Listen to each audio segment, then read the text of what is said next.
لله والصلاة والسلام على أشرف المرسلين سيدنا محمد وعلى آله وصحبه وسلم. أولا وحن سلام يا قدومية فوزية أنا الفوزية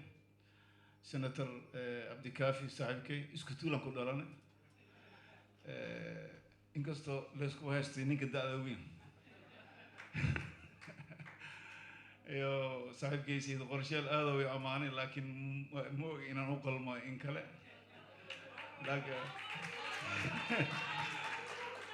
لكن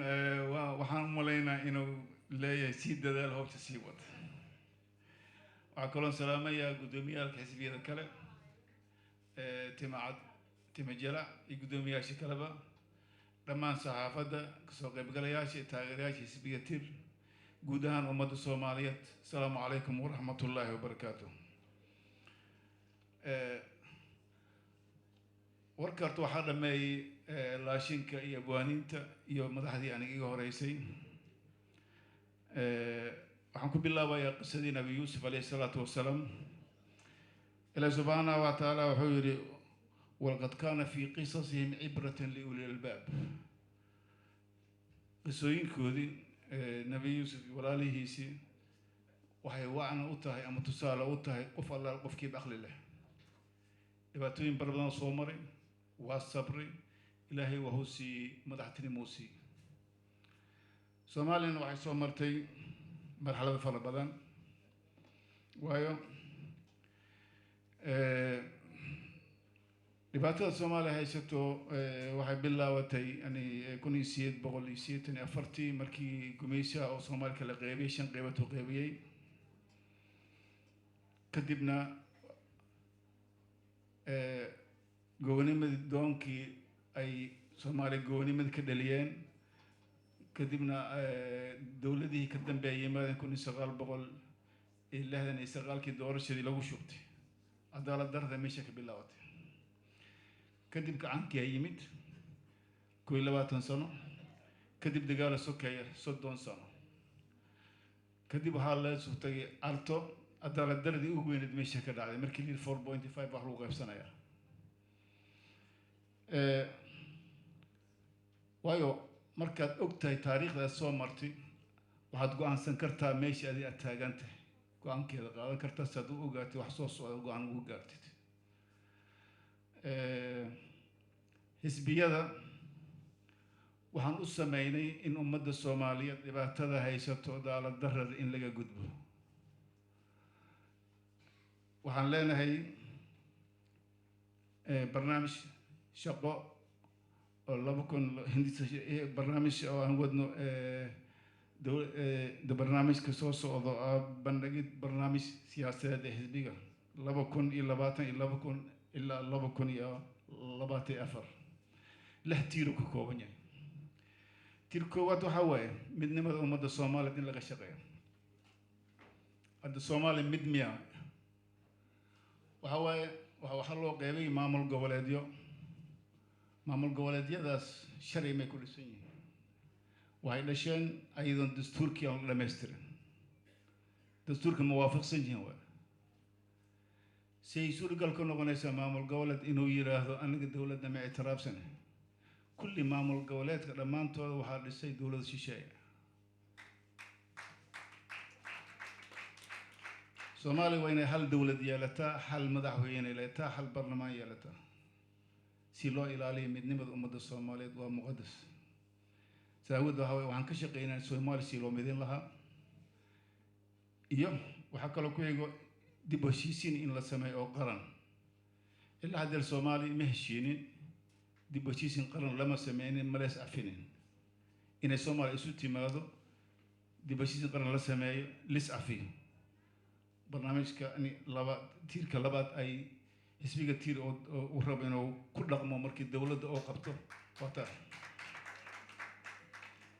tiirka saddexaad waxa waaye dib u qaabeynta maamulka iyo political reform in la sameeyo dastuurka aan leenahay 20 sano ayuu yahay ku meel gaar anaga waan aaminsanahay inaan sameeyno dastuur ay Soomaali leedahay wax garadkeeda sameeyay annagan aan maalgelin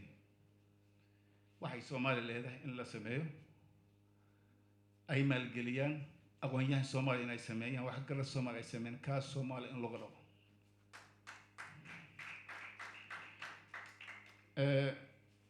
tiirka saddexaad tiirka afraad aan aaminsanay waxa waaye kobcinta dhaqaalaha in lala dagaalamo saboolnimada in shaqo abuur la sameeyo in qof kasta Soomaaliya inuu helo guri oo ku nigaado barakacaan ah halka milyan Soomaali ay isku barakacda dhexdeeda in la joojiyo suuragal ma aha inaan ogolaano qof Soomaali ah inuu bush ku noolaado oo dhibaato ku jirto annagana inaan ku dareeno buruufyo oo lana waardihi taas suuragal ma aha Soomaali ma aha qofka wuxuu mas'uul yahay shacabkiisa inuu ka warhayo dhibaatada shacabkiisa haysato aan ka warhayo aan la dagaalano barakacaan dhah in shaqo abuur la sameeyo in oo la joojiyo tarhiibkan fara badan oo caruurteena ku dhamaatay badaha tiirka afraad waxa weeye dalyaalka bulshada caafimaadka tiirka shanaad waxa weeye in waxbarashada iyo caafimaadka in la dagaalamo jahliga iskoolaadka dhisitaankooda in la badiyo in shaqo abuur la sameeyo in caafimaad la sameeyo khaasatan caafimaadka haweenka in la daryeelo haweenka badan dhibaatada Soomaaliya haysata waxa weeye haweenka waay tan kale cadaaladda bulshada qof kasta Soomaaliya inuu helo cadaalad inuu helo waay dhan kasta ah tan toddobaad waxa weeye in la sameeyo dekada ugu weyn ee Soomaaliya waxay leedahay badda ugu weyn Afrika 3,333 kilomitir haddana kama faa'iidaysan in dekada ugu weyn Afrika la sameeyo in airport la sameeyo in jidad la sameeyo in guryaal la sameeyo lixdaas tiir aan soo koobnay toddobaas tiir aan soo koobnay ayaa program noo ah 2020-2024 markan aan madaxweyne noqdo waddankan qabsano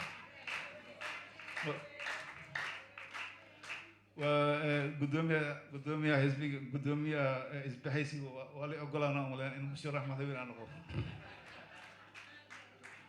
waayo madaxweynahan oo geel jira la qaadanayo waxaa loo baahan yahay beeralayda in la siiyo reer banaadir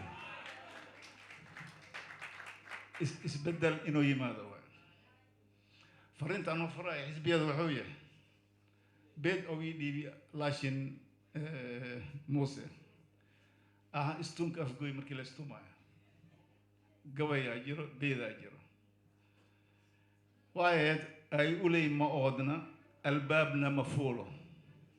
ninkii isku aado waa imaan karaa ay uley ma oodne albaabna ma fuulo ninkii isku aado waa imaan karaa ay uley ma oodna albaaba ma fuulo ninkii isku aado waa imaan karaa qofkii awood leh isku hay awood biday doorashada ha yimaado hal qof hal cod hal tartan waa arkaynaa markaas qofkii mas'uul qaadi karo annaga we will challenge waxaan ani challenge waxay tahay waan tartamaynaa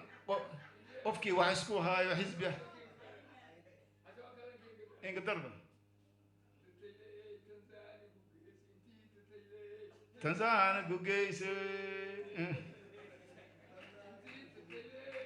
Tanzania gugeyse toka daina wae tirka taliyaye toka daina wae tirka taliyaye toka daina wae tirka taliyaye toka daina wae bet kala waxaa jira oo yiri nimbo tabarta ninka nimbo tabarta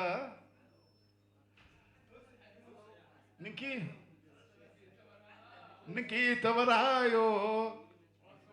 waa soo tartamaa